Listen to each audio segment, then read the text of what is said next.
Hello, my name is Sruti. I'm an author and spiritual teacher. I talk about my experience of awakening in chronic pain. In 2018, I had an allergic reaction to an ear piercing that altered the appearance of my ear and face and was also an extremely painful, rare illness called erythromelalgia. It causes your skin to feel like it's burning. So the right side of my ear and face felt like I had a hot frying pan stuck to it for 6 years. And during that time, I was on prednisone and was navigating the medical system trying to find a solution. So a lot of people don't want to talk about pain and aren't interested. But one reason you would be interested in facing pain, and especially doing so for the purposes of spiritual awakening, is because of love. Because if you are able to awaken and stay awakened in times of pain, you are actually free to love more deeply and more freely. The thing that scares us about love is actually pain. The pain of heartbreak, the pain of loss, the pain of grief, and all of those are very real. But if you have the tools to know that pain is simply a pointer back to our deepest, clearest, strongest selves, then you don't have to be afraid of pain and you don't have to be afraid of love. I'm going to tell a little love story. It's about someone named George who I loved and still love very much. I met him back in 2000 and I don't know, but I was 16 years old and it was love at first sight. I saw him. I knew that we were destined to be together. I knew I'd love him forever. And from then on, we were pretty much inseparable, except when I went to college. And we had I missed him all the time. We had, I suppose you could say, a long distance relationship. I saw him when I came home.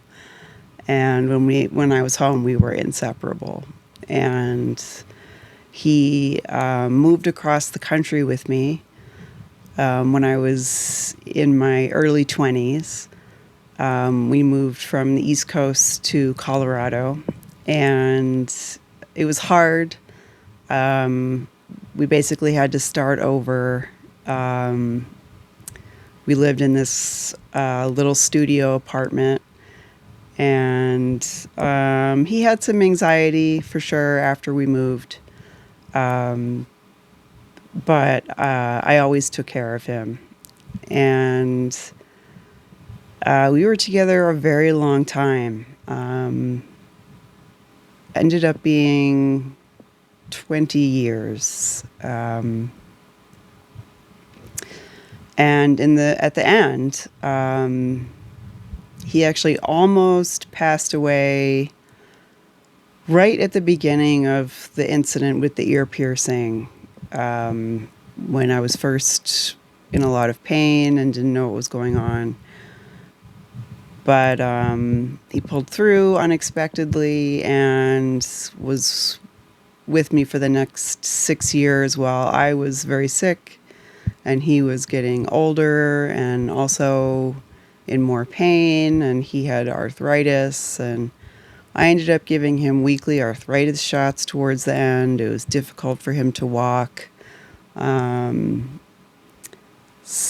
we were inseparable together all the time. And with that radical change to my face and the pain I was in, he never treated me differently. He never saw me differently. He never loved me any differently. He was just always there. Any procedure I had, any disability lawyer I saw who disrespected me, any doctor I saw who walked out of the room on me, he never left. He never faltered. And I was with him when he passed. I was sure he was going to pass at home, but at the end there, he was having trouble breathing, and we had to take him to the hospital. And the doctors and nurses said he was fighting at the end to stay with me just a little bit longer. And I'm going to show you a picture of us together. It's not the most flattering picture of either of us, but I think it really is.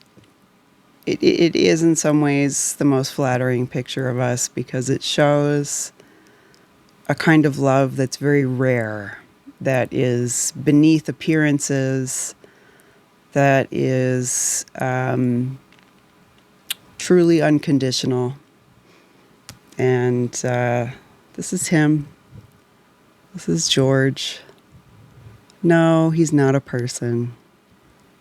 He's a beautiful cat who, this is when he was 20 years old. He was always beautiful, but when he was younger especially, his fur was just glowing. And that's me in probably one of my worst moments. It was so hard to be with him when he was sick. This is when he had to stay overnight and get IV at the vet. You can see the IV on his arm here. We went in to visit him because he was old and not used to being away from us. So I got to visit him for like 20 minutes and hold him. So hard. The stress, every time there was stress, it would activate the pain and the redness and the heat in my face. You can see my face is very puffy. But it's really one of probably the best photos I've ever taken in my life, even though it's one of the worst. It's something that we all look for. It's something that we all want to experience. And despite the pain he was in, he probably had cancer and we didn't know it. I mean, at the end, his lungs were actually filling with fluid, and the nurses said they had to put him down immediately or he would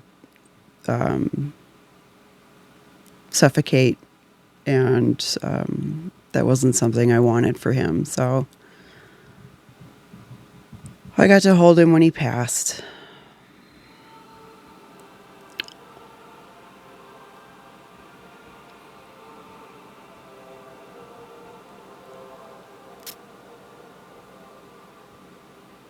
That was actually my screensaver changing with a little noise it makes right at that moment. So that's him saying hello.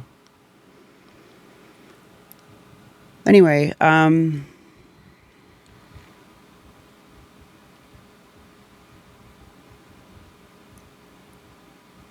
sometimes I open my phone and I just look at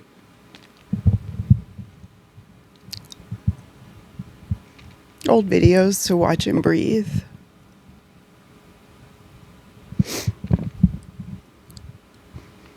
He was there for me when pretty much no person was able to.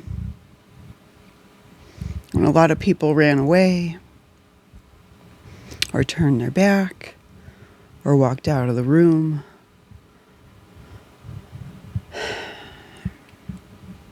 And that's something really beautiful and also really sad. I wish that I knew people, especially men, who were able to love like that.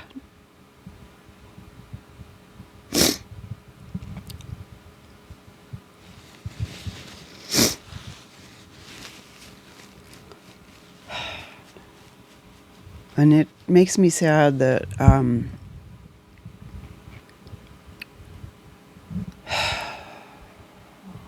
lot of people who ran were afraid of the change in how I looked. And of course, I look better now, so people are friendlier, people are nicer, people are more willing to help. And it's definitely a motivation for why I talk about a lot of feminist issues that come along with spiritual awakening. The spiritual community likes to think that just by saying it's recognized that we're all spirit and not just physical form, that means we're awake. But that's not what I've seen, especially when it comes to being a young woman. I've seen there's still a persistent fixation on how a woman looks on the outside and not just how she looks on the inside. And it is my experience that when I've been sick or in pain or looked different, not just different, but not as good, that specifically men have left my life. So it's definitely beautiful that you can have a deep, intuitive, emotional, loving connection with an animal like that. But like I said, it's also very sad that the only way I've experienced that type of love is with an animal friend and not a human friend or a human boyfriend or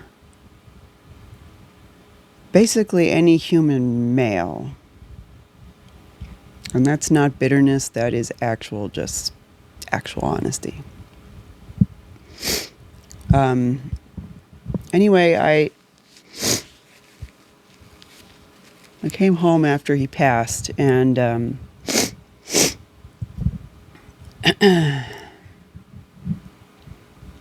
had a serious moment where I thought about,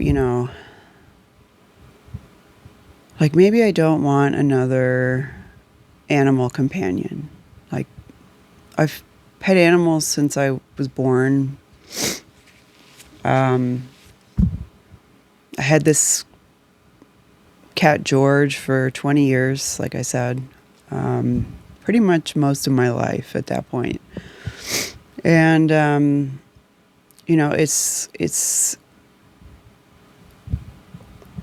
it was so painful when he passed, and is still painful and will always be painful. And it was like, maybe I don't want more pain in my life. Like maybe I just want to skip that. Maybe the pain isn't worth everything else that comes with the joy of having an animal and the love, and maybe the pain is just too much. I mean, I'm still mourning a cat I had who died when I was 5. Never going to be over that cat. Never going to be over any of the cats I've had. Never going to be over this cat. So maybe I just don't. I was already in pain. Do I want more pain? No one wants more pain. So I woke up the next morning. I'd gone through and late that night put all of his bedding and his toys and everything that reminded me of him in the trash. Not to trash him, obviously, just to... I didn't want to wake up the next morning with reminders of him everywhere. And so I sat at my dining room table by myself. And it's just dead silent in the house. Just silent. And I was still in a point where I was in pain every day, and I was sick. And I knew I was grieving. I knew I was at like a moment of grief that you can't bypass. I've grieved before, I know. You have to just go through it. And just really asked myself, do I really want to ever have an animal again? And as I sat there, and it didn't feel like one of those peaceful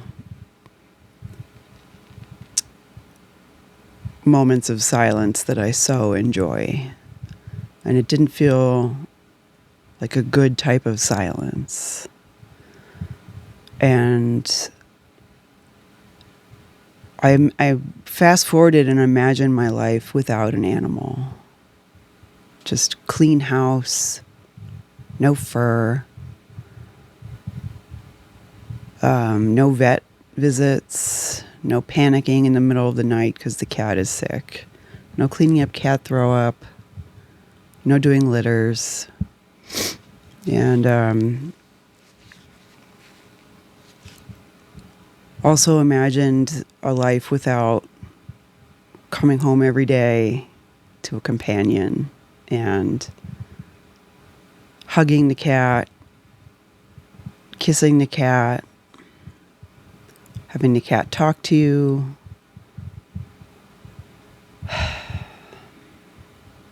And just all of the incredible love you could share, and not having any of that in my life. And I knew immediately from that little exercise that that's not what I wanted. That my life would just be empty.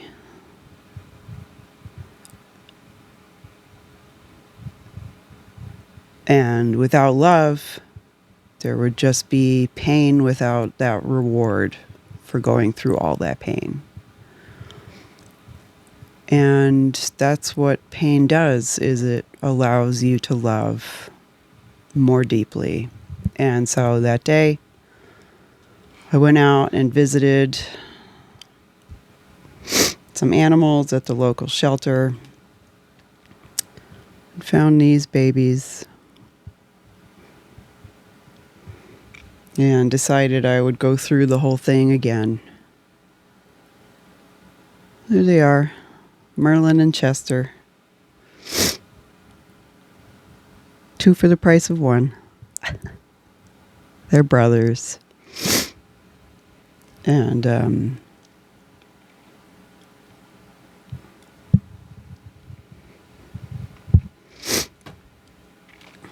even though they throw up in the middle of the night and wake me up for food and have to go to the vet, and I have to do the litters every day. And I know one day they're going to pass just like George. I guess that's my decision. And that, I think, is the decision I would want for others too. Is despite the horrible, horrible pain involved, that's what life and love contain. Pain, we're not just meant to live a life of just endless pain. And we also can't fully appreciate love without it. So actually what I found is, based on what I have to say, which is that pain is actually an eraser. That it erases the false layers of who we think we are until we realize the part of ourselves that never changes, never ends, never actually is affected by that pain, and never dies. That part of us is the gold lining. And it is where love comes from. And it is what allows us to love another and to experience the highest purpose of life, which is love. And which is loving another. Not just knowing that you are love, but then being free to experience that love with another being. I know that's not popular in spirituality because it seems like a lot of people are fixated on just kind of an endless search for romance. But really, when you do find that source of love within yourself, a big gift in life is the gift of sharing it with another person, another animal, another being. Yes, duality, a non-dual understanding in the form of duality. And it's not dry and it's not empty. It's more full. It's more love. What awaits at the end of our deeper understanding of pain and our deeper search for truth is more and more love. I think that is probably a big misunderstanding in all of spirituality, but also in what I choose to talk about and why. I hope this gave you a better understanding of what my motivations are for sharing and also what the possibilities are if we really take them to heart. Thank you.